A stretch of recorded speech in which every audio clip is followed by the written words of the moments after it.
Hey guys, it's Graham. Welcome back to Truckerman Reads, and this is a video that I really planned on not doing. I was just gonna not cover this kind of subject anymore, but I saw something today that I've got a problem with it. All right, so the Rippaverse, it's the comic book publishing company put together by Eric July. He's known mainly for being a YouTuber. He's been on YouTube for a long time, and he gained a lot of popularity within the comic book space, covering a lot of the mishaps and goings on of the late 2010s. And he says he's a big fan of DC characters and stuff, and that's where he got a lot of traction for his channel, and he was earning money off of it and everything. He's like, well, I think I'm going to make my own comics, and his fans were excited about that, and I thought, okay, cool, I'll try this out. And about 3 years ago, he launched the first book, and it went really, really well in terms of sales and numbers and stuff. And I got it, I read it, I was like, all right, this is fine. Second one's going to come out a year later. I read that one. It's like, okay, more is developing. It's not going in the direction that I thought, but I was keen enough to keep going. I read a lot of indie stuff in print, and this was kind of like the first real indie comic run that I was following. And so I generally enjoyed it, but I was waiting for it to pick up. Every time he was doing a new book with a new character, there was a lot of establishing stuff, and I was like, all right, this all seems pretty par for the course in terms of the Isom character and the Yaira character. Like, we got little glimpses here and there of something unique, but other than that, they were all kind of heaters. These were characters and arcs and stuff that we had seen before in the more established, like the big two company stuff. You can make a lot of parallels between, his core cast of characters and, big characters from DC and Marvel. But I was still generally enjoying it, and I thought, okay, there's going to be a curve here, and once the pieces are all on the board, you can start doing bigger things with them. And with that mentality, I bought the first 6 books that he put out. I think the best one was Horseman, which came out, I think, early last year. And Horseman was effectively a Punisher type character, literally dressed like a horse. But he had a cool arc and everything. But again, it was, when I say he was like the Punisher, I mean, you could just read Punisher comics and get basically the same kind of story. And then he started announcing, Eric started announcing that he was going to really speed up production and release more and more books faster and faster. And I was like, okay. And then I saw the lineup of books that he announced at the end of last year, and I was like, I'm interested in maybe some of these. And finally, I just decided, these books are $15-20 a pop. I think I'll just chill and wait for a bunch to come out, and then I can just order them all at once and save on shipping. And then finally, I was just like, wait, I'm just not interested in this anymore. I don't think it's going to go in anywhere that's really going to satisfy me as a reader, so I just let it be.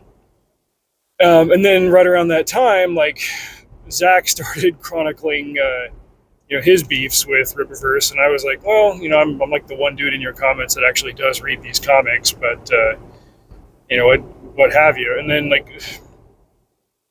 the company as a whole just kept degrading. They were putting out more books, and they were getting them out faster, making mistakes. There was one book that was rushed out with a whole bunch of printing errors. There was a 2-page spread, but it was put on 1 page and then around to the next page. And rather than saying hey, we screwed up, we'll make it right, the company was like, no, this was a bold artistic decision. And I'm like, all right, no, I can't defend that. I'm 100% out. I'm not even going to worry about coming back.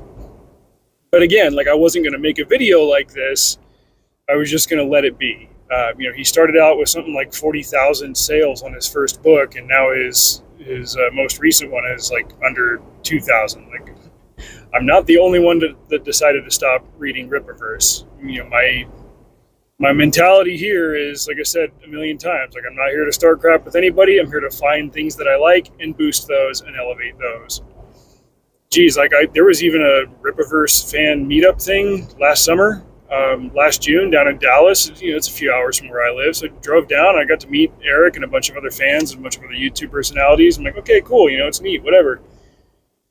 So it's not like I started out as a hater and been a hater. And like I'm not a hater now, but I do need to be honest in my assessment of the quality of this work.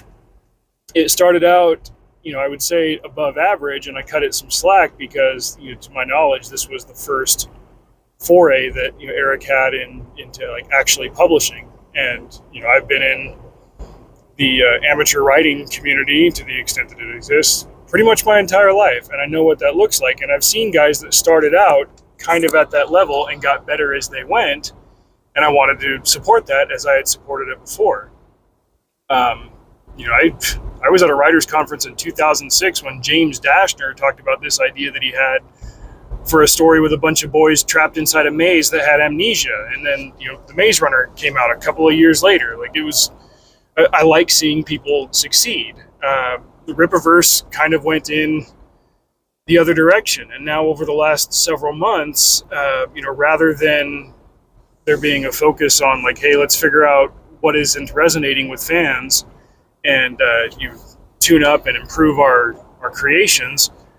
There's just been a lot of arguing and essays and kind of like coping from the few Rippaverse fans that remain until we finally got the crown jewel that I know I'm going to put on the screen as like the image for this video.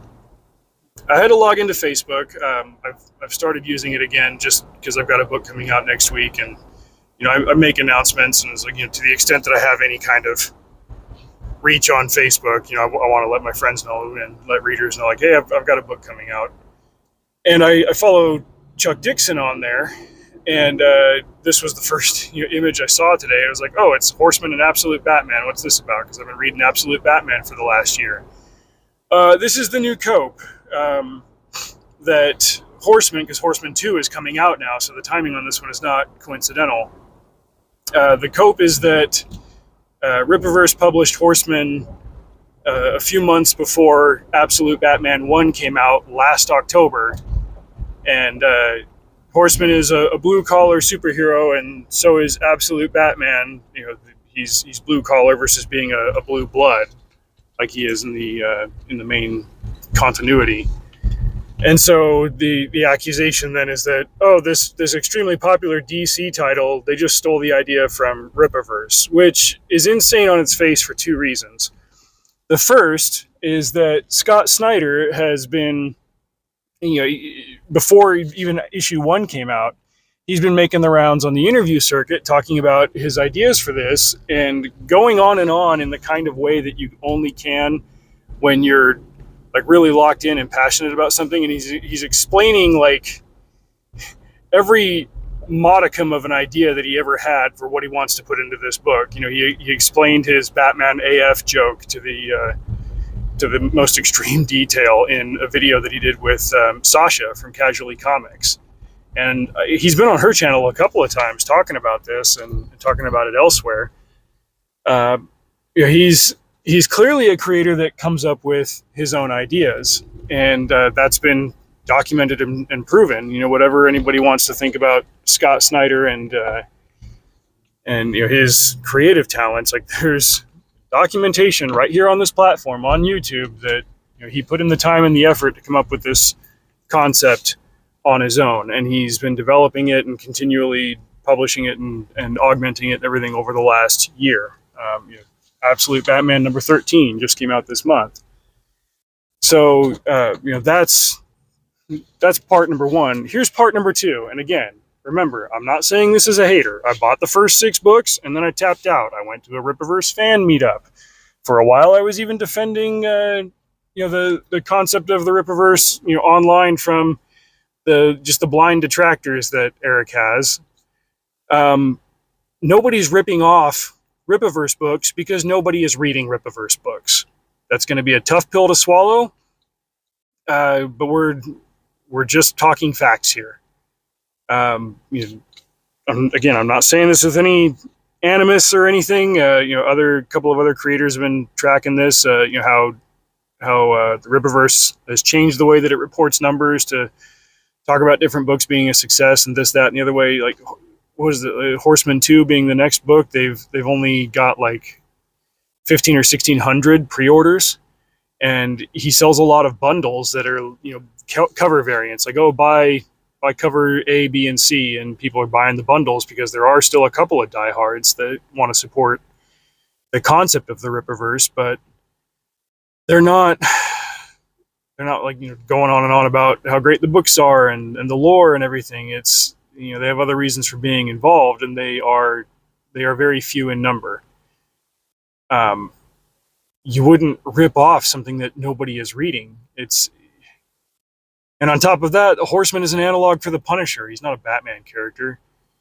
You could then say that the Batman is, why wouldn't he be the Punisher version of the Batman? He's more extreme, and he's carrying an axe, and he's cutting arms off, and so, like, it doesn't hold up to any kind of real scrutiny. It's a bad claim to make. It's an extremely bad faith claim to make, and it's just sad at this point.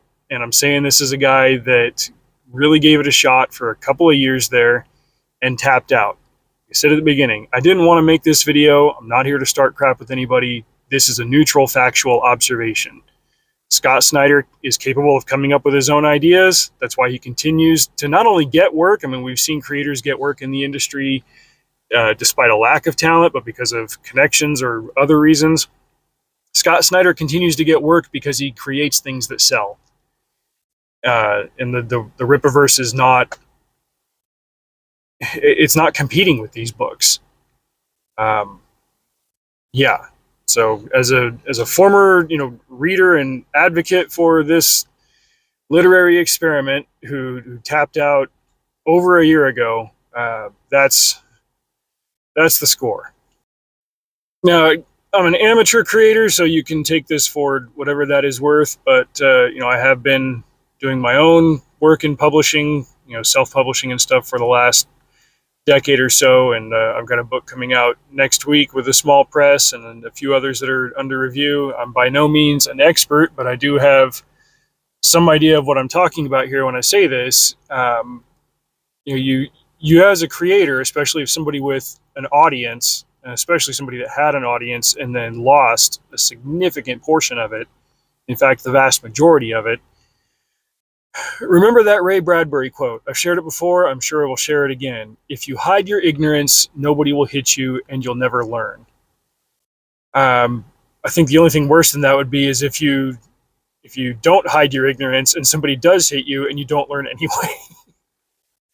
I don't say that to be mean. Like, if you had success at first and it plummets and you don't ask yourself honest, hard questions about why and how that happened, like, you're not going to claw your way back by first, badgering the audience that you lost, and then second, coming up with cope like this, like, oh, these characters that we created are so popular that the way more successful version that is 10% similar to ours is obviously a ripoff of ours. Absolute Batman has to be a ripoff of Horseman. Like, there's nobody but the 1,000 remaining Rippaverse readers that believe that. And I'm at least qualified to say that because I used to be one. All right, that'll do it for this one. Thanks for watching. Best way to support the channel is over on Substack. You can become a paid subscriber. I don't do that over here on YouTube. Over there, it's $5 a month, but you get a big discount if you just back it for the whole year. Or you can go check the link in the description to my Amazon page, buy one of my books, read it, tell me what you think in the comments below. Drive safe. See you out there.